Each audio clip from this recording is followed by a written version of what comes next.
looked at this question related to ISLM model with expectations, where we looked at how we incorporated expectations in IS curve, as you can see here, where we took into account expected future output, taxes, and interest rate, and we saw our LM curve remain unchanged, where it's still a horizontal line at the current real interest rate chosen by the central bank, R is equal to R bar.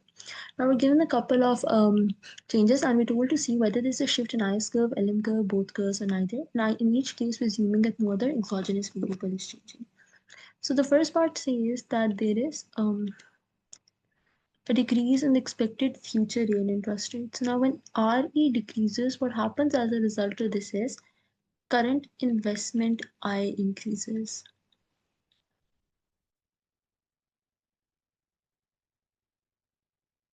Now why is that? That is because in chapter 6, we took I to depend upon Y and R, depended positively on Y and negatively on R. So and this is what we took in chapter 6 of the text, that investment depends positively on output and negatively on interest rate. Now, what we're seeing is, now when we are incorporating expectations in our IS curve, we're seeing that investment depends upon not just the current, but also the future expected values of the same variables with the same sign. So while it still depends upon Y and R, it also depends upon the future expected values with the same signs. So if it positively depended on Y, it positively depended on Y. It negatively depended on R, it negatively depends upon RE. Now in this case, RE is going down, so this means that investment is going up. So we can see that when RE decreases, current investment increases, because investment doesn't just depend upon Y and R now, but when we account for expectations, it depends upon the expected values of those variables with the same sign as well. So if you look at the IS curve will shift right now. Why is it shifting right? Because we know IS curve shifts because of any factor that affect demands other than the current real policy rate R. Right? So IS curve is shifting right. Why? Because as I increases for a given R, because R hasn't changed, the current interest rate hasn't changed, the future expected interest rate has changed. Demand increases for a given R, which causes IS to shift to the right, because we know IS curve shifts whenever demand changes for reasons other than interest rate. And when you're looking at the ISL model with expectations, to be more precise, IS curve shifts whenever demand changes for reasons other than the current interest rate. Changes in expected future interest rate would shift IS curve. What about the LM curve? Now the LM curve would remain unchanged. Why would it remain unchanged? Because recall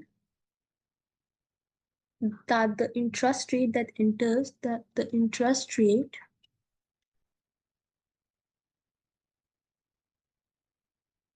that enters the LM relation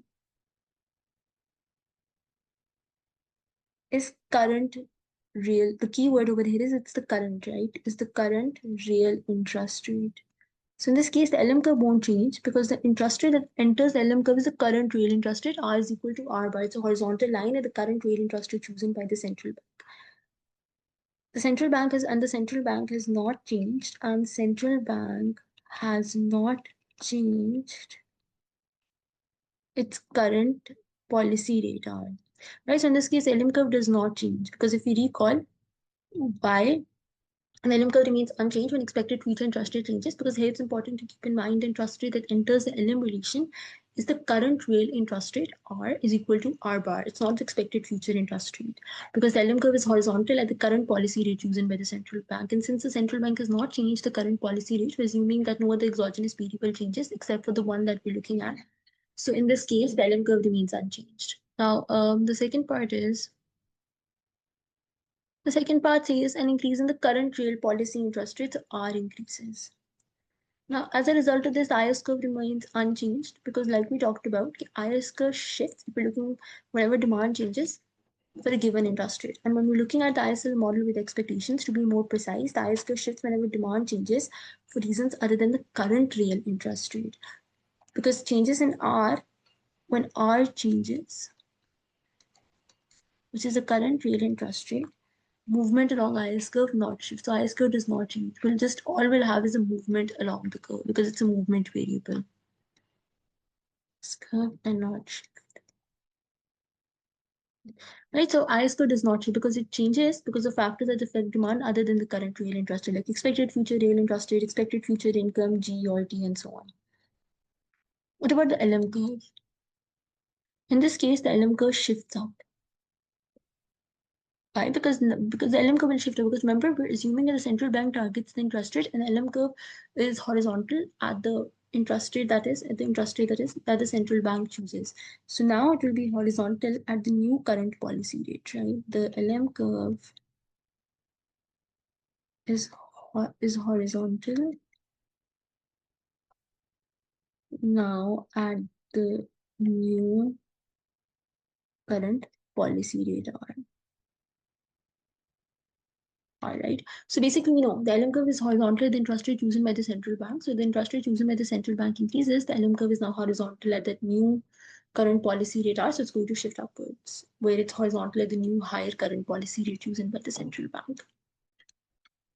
So the last is a decrease in expected future income. Now, when expected future income decreases, now the two things that are going to happen on the demand side. One, current investment decreases. Current investment decreases. Why is that? Because we already talked about this, that investment now depends upon not just Y and R, but also the expected future values with the same signs, Y, R. Positively dependent on Y, so it positively depends on Y. It negatively dependent on R, so it negatively depends upon R. So now when YE has gone down, I will also go down. The second thing that's going to be affected over here is going to be current consumption.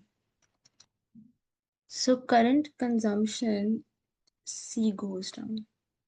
Now, why is that? Because in chapter 6,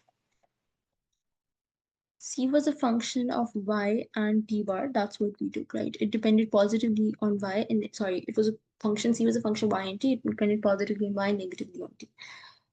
Now, when we incorporate expectations, so we say C depends upon the same variables, but also the expected future values with the same sign. So it depends upon YT, depends upon Y, depends upon T, and it depends upon them in the same sign. If it positively depended on Y, it positively depends upon Y. Negatively depended on T, it negatively depends upon T. In this case, YE goes down, so C goes down.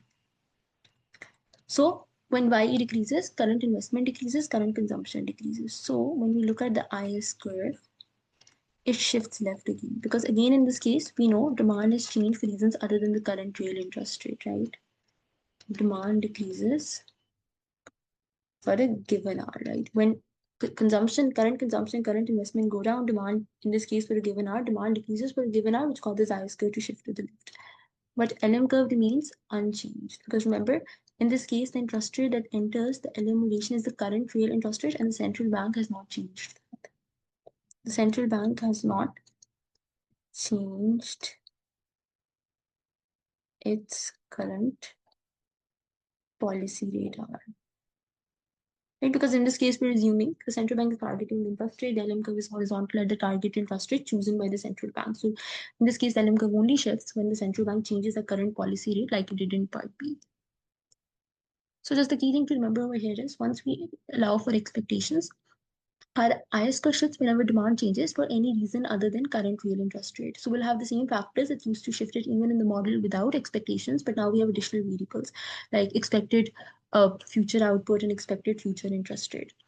And the LM curve in this case remains unchanged even when we allow for expectations, and it will only shift whenever the central bank changes the interest rate that it's targeting, the current real interest rate that's targeting, right? So the interest rate that enters LM relation is going to be the current real policy interest rate, which the central bank is targeting. Whenever that changes, the LM curve shifts.